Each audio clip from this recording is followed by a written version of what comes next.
Vernia, Texas. By the time Paul Brunner rolled up in his ambulance to the worst mass shooting in Texas history, the First Baptist Church was a chaotic triage scene. Parents cried and kids screamed, and nearly all the victims appeared to have been hit more than once. Two of the first four patients the burly volunteer medic loaded into ambulances were children. Our inclination is to protect children. The thing is, that wasn't his inclination, Brunner said, referring to the gunman. He wasn't separating going, I'm not going to hurt the kids. I'm going to go after whatever adults wronged me. When gunfire tore through the church in tiny Sutherland Springs, killing more than 24 people, the bullets claimed 8 children and teenagers who were sitting through Sunday services with their families. It was the largest number of children killed in a mass shooting since 20 died at Sandy Hook Elementary School in 2012. Like that massacre in Newtown, Connecticut, the fact that the assailant slaughtered defenseless children compounded the anguish. Nearby schools quickly added grief counselors. The shooter, Devin Patrick Kelly, had a turbulent and violent past that included a court-martial while serving in the Air Force on charges that he assaulted his then-wife and hit her child hard enough to fracture the boy's skull. Kelly, who had a rifle and left behind at least 15 empty magazines holding 30 rounds each, died of a self-inflicted gunshot wound after he was chased by bystanders and crashed his car.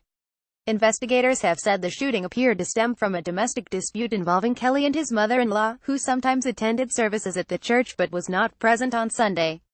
One couple who survived the attack, Roseanne Solis and Joaquin Ramirez, said Kelly went aisle by aisle through the pews and shot crying children at point-blank range. Authorities put the death count at 26, including the unborn baby of one of the slain women and the 14-year-old daughter of the church's pastor. There were just so many babies in there. It was a church. It was families, said Tori McCallum, the former sister-in-law of Crystal Holcomb, the pregnant woman.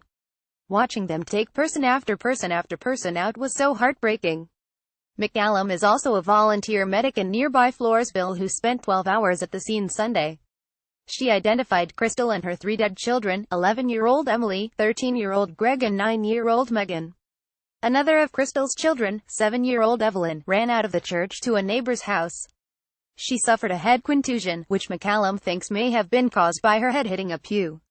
The kids were smart and liked church. Their father died 6 years earlier, but McCallum was relieved when John Holcomb entered the picture and helped raise them as his own. They called him Dad and thrived in the 4-H club. Emily liked archery while Greg, Evelyn and Megan did karate. Crystal homeschooled the children, and the girls sang in church, where the family got a kick out of how their different voices harmonized. McCallum said the kids were excited for a new sibling and decided that the baby's name, whether a boy or girl, should be Billy Bob Wigglebottom, which they found hilarious. The official list of those killed released by Texas authorities Wednesday included Carlin Bright Billy Bob Holcomb. By Wednesday, an online fundraiser had collected more $72,000 for the family. To see seasoned FBI agents and seasoned paramedics and seasoned law enforcement officers, when you see their eyes red, I feel so awful for all of the people who responded to that scene. Because they should never have to see anything like that, especially with so many children, McCallum said.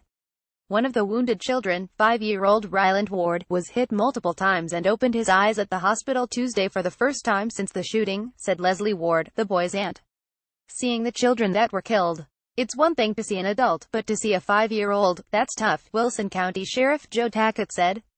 Allison Gould, 17, returned Wednesday to the church where she had waited hours on Sunday for word about her best friend, 16-year-old Haley Kruger. She got the news she feared later that night. I am trying my best to cope. I want to see her really bad, and it's kind of hard because I know that I can't, Gould said. Me and her mom keep thinking that maybe she's in the hospital, and they just identified her wrong. We're trying really hard. Brunner, chief of the ambulance service in nearby La Vernia, had been at lunch with his own family when he heard about the shooting. You had parents screaming about their kids. They got stuff in front of them that they never imagined they would see in their life, Brunner said. Not really a war zone, because at least people in a war know they're in the middle of a war. This is just hard to describe, ____. Follow Paul J. Weber on Twitter, www.twitter.com PaulJWeber. Follow Emily Schmall on Twitter, www.twitter.com Emily Small.